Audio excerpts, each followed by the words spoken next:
যে চোখের পানি ফেলেছিলাম, সেদিন আমি বুঝেছিলাম চোখের পানিরও দাম কম আর বেশি হোক।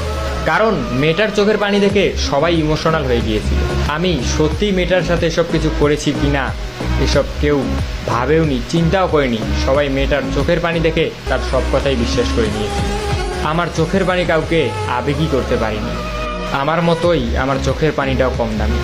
আমি সেদিন ক্লাস থেকে চলে আসার সময় আবার ওই মেয়েটির সাথে কথা বলি, যে সবার সামনে আমাকে খারাপ বানিয়ে দিয়েছে। তার কাছে গিয়ে বলি, তুমি এমনটা না করলেও পারতে। তুমি হয়তো ভেবেছিলে এমনটা করার পর আমি তোমার সম্পর্কে মানুষকে অন্য কিছু বলবো, যা কেউ বিশ্বাস করবে না।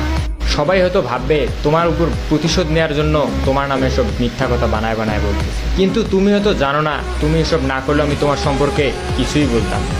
তবে ভয় পেও না, এখনও তোমার সম্পর্কে কাউকে কিছুই বলবো না। যে মানুষটা সবার সামনে আমাকে খারাপ বানিয়েছে, আমি তাকে সবার সামনে খারাপ বানাতে চাই না।